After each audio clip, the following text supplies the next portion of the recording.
Numa bela casa na floresta, o geólogo Ishi leva uma vida tranquila. Uma manhã, ele vai à pedreira buscar pirita e ignora uma ligação da mãe ao sair. Pouco depois, enquanto trabalha, uma cobra morde sua mão e foge rastejando. Em pânico, ele pega o celular, mas o deixa cair morro abaixo acidentalmente. Usa uma faca para facilitar o acesso e suga o veneno da ferida. Corre para casa, bebe água e desmaia na cama, mas logo começa a delirar. Horas depois, Ishi não se moveu e sua mão está terrivelmente inchada. Ouve batidas na porta e um helicóptero lá fora, mas não consegue se mover ou falar. À noite, tenta pegar água, mas derrama. Acaba tendo que lambê-la do chão.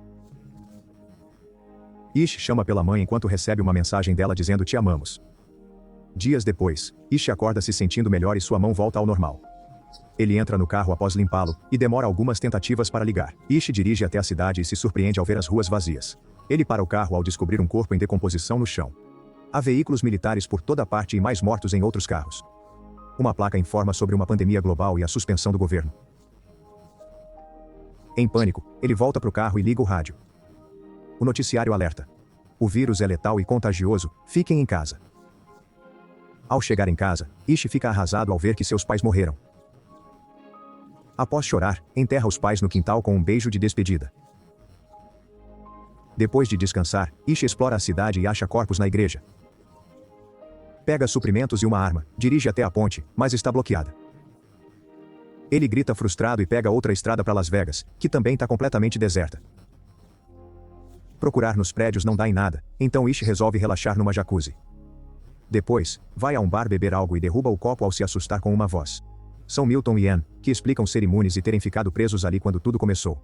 Milton gravou o anúncio no celular e mostra a Ishi, que descobre que o vírus é novo e ninguém sabe sua origem. As vacinas não funcionavam e as pessoas começavam a entrar em pânico nas ruas. No fim, o governo perdeu o controle e o vírus tomou conta do país. De repente, Ishi admite que os pais falaram de uma nova doença, mas ele não achou que fosse tão grave. Milton e Anne dizem que todas as nações caíram, então deve haver poucos sobreviventes como eles no mundo. Anne confessa que viu as filhas e o marido morrerem numa videochamada. Enquanto bebem, Ishi sai pro elevador, percebe que não tem para onde ir e dorme no chão. Na manhã seguinte, encontra Anne provando roupas caras da loja. Ishi questiona se viver importa, e Anne diz que seu coração bater não a torna viva. O trio toma café e Ishi descobre que a esposa de Milton morreu neste hotel. Ishi anuncia chateado que vai embora em breve e deixa a mesa. Milton tenta convencer Ishi a ficar, falando de comida e gerador. Ao mostrar sua arma, revela que ele e Anne têm um acordo. Quando a comida acabar, eles se autodeletarão. Ishi diz que há recursos para a década. Milton pergunta por que viver sem o que importa. Antes de ir, Ishi pede que Anne vá com ele. Ela recusa, mas o beija, então Ishi tem que afastá-la. Ao sair, Ishi ouve 2 tiros. Furioso, Ishi dirige em alta velocidade e quase atropela um cão, mas freia a tempo. Vendo isso como um sinal, ele chama o cão de Lucky e o leva consigo. Depois, Ishi vai à biblioteca e pega todos os livros sobre sobrevivência que encontra. Sem saber o que fazer, Ishi volta à sua antiga casa para recomeçar com Lucky. Um ano depois, Ishi continua vivo. Ocupa-se com tarefas e exercícios, mas sente que está perdendo a sanidade e às vezes dirige em círculos. Uma manhã, ouve Lucky latir e vê fumaça ao longe pela janela. Ishi e Lucky entram no carro e vão à cidade, seguindo a fumaça até uma casa específica. Emma aparece no telhado armada, mas baixa a arma quando Ishi explica sua situação. Ela o convida a entrar e diz que chegou há poucos dias, enquanto tomam chá e comem pão. Eles se dão bem, então quando Ishi tenta ir embora, Emma pede que ele fique à noite. Na manhã seguinte, Ishi convence-a a morar com ele para fazerem companhia um ao outro. Emma explora a casa, enquanto Ishi remove o assento que pendurou quando se sentiu desesperançado. Emma nota ratos na despensa, então voltam à cidade para buscar suprimentos. Na loja, ignoram o fedor horrível dos corpos e alguns ratos. Dias passam e Emma e Ishi encontram uma nova rotina juntos. Plantam vegetais e pescam para se alimentar. Na cidade, animais surgem nas ruas sem pessoas para impedi-los. Emma corta o cabelo de Ishi, que constrói um galinheiro, sonhando com uma fazenda. Com o tempo, o relacionamento deles torna-se íntimo. Sem gasolina, Ishi abastece usando outros carros da cidade. Ele também começa a instalar painéis solares no telhado da casa. Uma manhã, escorrega do telhado e cai, machucando o tornozelo. Emma o ajuda e cuida dele, admitindo sentir falta de mais pessoas. Mais tarde, ela olha fotos antigas da família e chora. Quando Ishi melhora, logo volta a construir. Emma anuncia que está grávida e Ishi fica em pânico. Hesitante em trazer um filho a um mundo pós-apocalíptico, ele busca livros sobre parto na biblioteca, onde ratos também correm. Meses depois, a fazendinha do casal prospera com vegetais e galinhas. Emma diz precisar de proteína, então Ish concorda em caçar. Ele acha vacas e, após hesitar, atira em uma pedindo desculpas. Segue instruções de um livro para cortar e pegar a carne, levando-a numa caixa. Dias depois, Ish instala painéis solares, dando energia à casa e geladeira. Emma interrompe o momento feliz. Achou um rato gigante no porão. Teve que afogá-lo, pois as armadilhas eram pequenas demais. Pela janela, vêem centenas de ratos tomando a cidade e chegando à casa. Ish vê o lixo atraindo ratos e corre para queimar tudo, enquanto Emma atira nos que se aproximam. Infelizmente, Ish também precisa queimar o que sobrou da vaca. Os ratos não param de vir, então eles correm para dentro e selam todas as entradas possíveis. Emma despeja bastante água sanitária no vaso. Um choro revela que esqueceram Lucky fora, sendo mordido pelos ratos. Ish abre a porta, agarra o cão rapidamente e volta correndo. Em um segundo, alguns ratos entram, e Ish tenta atirar. Erra por eles se moverem muito, então Ish os esmaga furiosamente com a arma. Depois, Emma cuida dos ferimentos de Lucky. Isso faz Ish temer perder Emma no parto, então ela revela ter tido 2 filhas sem problemas. Ela perdeu toda a família no mesmo dia devido ao vírus. Meses depois, os ratos estão controlados, graças aos gatos de rua. O casal finalmente pode abrir a casa e sair novamente. Emma sente contrações, mas o ombro do bebê sai primeiro. Ish busca um livro, mas Emma o guia para corrigir a posição do bebê. O parto ocorre bem, e eles têm uma menina saudável. Emma pinta o endereço na cidade, convidando sobreviventes. Uma pessoa misteriosa vê isso à distância. 6 anos após a pandemia, Ish atropela um leão acidentalmente. Ele pega a arma e se prepara para matar o bicho, mas aí vê alguém o observando da floresta. Ele corre atrás da pessoa e tenta agarrá-la, então a garota tenta se defender. Ish recua e jura que não quer fazer mal, diz que tem comida e vive com outros sobreviventes. A garota só grita de novo e sai correndo. Quando Ish volta pro caminhão, vê que o leão sumiu e a garota tá seguindo ele. Ela aceita a maçã que ele oferece e pula na carroceria do caminhão. Ish leva a garota para casa e vemos que ele e Emma têm 2 filhos agora, Heather e Alex. Também se juntaram a eles George e Maureen, e Emma tá grávida de novo.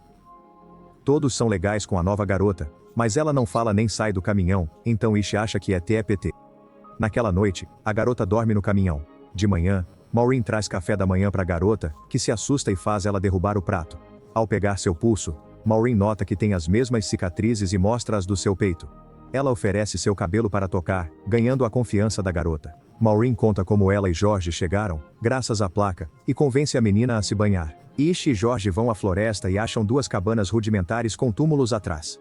Pouco depois, Maureen examina os pertences da garota. Há desenhos sinistros num diário e uma carta indicando que a menina se chama Evie. Maureen usa o nome e a garota reage bem, aceitando roupas limpas e um quarto. À noite, Maureen compartilha a carta com os outros. Era da mãe de Evie, implorando ao leitor que cuidasse de sua filha. Na pandemia, o pai descontava nela e a mãe doente não podia protegê-la. O grupo concorda em acolher Maureen em sua pequena família. Logo Emma dá à luz um lindo menino chamado Joey. Um ano depois, o grupo curte o dia quando o alerta de intruso dispara. Deixando as crianças com Maureen, Ish, Emma e George pegam armas e investigam. Encontram Molly armada e, após breve discussão, todos baixam as armas. Molly apresenta Jean, Ezra e Raif, e todos concordam em ir à casa. Após mais apresentações, Maureen reconhece Jean como musicista famosa. O grupo vem do Oregon, dizendo ter saído por um surto de gripe. Emma oferece a casa vizinha, mas Ish ainda está desconfiado. No dia seguinte, todos se reúnem para buscar suprimentos. As crianças ficam, e Ish explica as regras com rigidez. Molly pergunta sobre remédios, mas Ish diz que acabaram. Foquem em comida. Na cidade, há um búfalo na rua. Ish manda ignorá-lo. O grupo se divide. Molly desobedece e vai ao hospital, vendo corpos nojentos. Jean pega muito álcool e Ezra acha um violão para ela. Quando o grupo se reúne para partir, notam que Molly sumiu. Volte, então não tem escolha a não ser matá-lo. Discutem, uns acham legítima defesa, outros assassinato. Votam, todos dizem sim, exceto George, que muda quando Maureen insiste. Depois, Ish procura Charlie e pede que ele saia. Charlie recusa, a família o cerca e Ish o acerta com um martelo. Charlie cai, Ish continua a esmagar sua cabeça até matá-lo. Ezra para Ish que perde a cabeça, repetindo, tivemos que fazer. Ish lava o martelo, ironizando que o sangue é de quem lhes deu água. Emma conforta Ish, dizendo que ele fez o necessário. Na manhã seguinte, jogam o corpo de Charlie no oceano. Dizem a Perry que Charlie se foi, mas ela e seu grupo podem ficar. Perry entende e fica aliviada, sendo outra vítima de Charlie. Depois, informam o grupo que Charlie partiu e Silas se enfurece, dizendo que Charlie nunca muda de planos. Enquanto o grupo de Ish prepara as armas, Corey diz que é bom Charlie ter ido embora e os outros concordam. Silas chama todos de covardes e deixa a comunidade. Quando Alex sai e pergunta por Charlie, Ish diz que ele foi embora por ter machucado Eve. Alex não recebe bem a notícia. Nesse momento, Silas volta pedindo para ficar, sem ter para onde ir, dizendo que Ish foi o primeiro a enfrentar Charlie. Mas Ish não o deixa entrar, culpando-o por proteger Charlie em vez de avisar a família. 20 anos após a pandemia, é claro que a Terra está se recuperando, graças à ausência humana. Joey e Corey trabalharam duro e conseguiram construir uma versão modificada do avião de Da Vinci. Precisa de uns ajustes, mas esperam voar logo. Todos animados, exceto Alex, ainda com ciúmes. À noite, Joey se sente mal e Ish faz um chá de raízes. De madrugada, Joey vai suado ao quarto dos pais e desmaia. Ish busca Molly e descobre Corey e outros também doentes. Molly suspeita que seja o vírus original, não um resfriado. Ish discute com ela, mas Perry chega dizendo estar doente. Logo, todos ajudam Molly a cuidar dos enfermos. Ish cuida de Joey, e tem visão de Charlie os observando. Ish fica com Joey, irritando Alex que se sente menos amado. Algum tempo depois, Heather volta, mas sozinha porque Rafe morreu. Vê os pais cansados e assume um turno para cuidar de Joey. Dias passam, Joey não melhora, e Ish crê ser punido por Deus por matar Charlie. Desesperado, Ish faz um buraco na barreira da ponte, pro tamanho dele e uma bice. Agora ele pode cruzar a ponte e chegar à cidade grande, coberta de plantas. Corre ao hospital e, quebrando portas, encontra muitos remédios. Durante a busca, tem outra visão de Charlie, e sua culpa o assombra. Ish para na capela e pede a Deus que o leve no lugar de Joey. Na casa, Heather compartilha sua jornada com os outros. Ela e Rafe foram pro norte mas não acharam ninguém. Viram a praia e sua beleza, mas as cidades estavam podres. Um dia, viram números com uma seta pintados num prédio. Seguiram as flechas pintadas em prédios, árvores e rochas, mas não levavam a lugar algum. Decidiram então acampar por alguns dias no topo de uma montanha. De repente, ouviram um barulho e um estranho surgiu na floresta. Heather tentou segui-lo, mas ele fugiu rapidamente. Ao voltarem à tenda, o homem reapareceu e agarrou Raif por trás. Raif lutou, mas o homem revidou esfaqueando-o com uma faca. Furiosa, Heather lançou um machado nele, matando-o na hora. Raif só teve tempo de se despedir antes de morrer também. Após enterrá-lo, Heather seguiu a pé pois seu carro quebrou. Ouvir tudo isso faz Jean voltar a beber. Ish retorna e prepara uma transfusão, querendo passar sua imunidade a Joey. Heather o acalma, aconselhando contra medidas extremas precipitadas. Então ela diz para ir a Molly, que criou um remédio novo feito de teixo. Ish pega Joey e o leva a Molly, que explica que o remédio pode demorar dias para fazer efeito. Como Joey tá queimando de febre, Ish lhe dá um banho gelado. Dias depois, todos começam a se sentir melhor. Molly explica que é uma cepa do vírus original e só pode tratar porque é mais fraca. Corey pede a Heather para descrever o homem que matou Rafe e percebe que foi Silas. Agora ele tem que decidir se guarda o segredo ou não.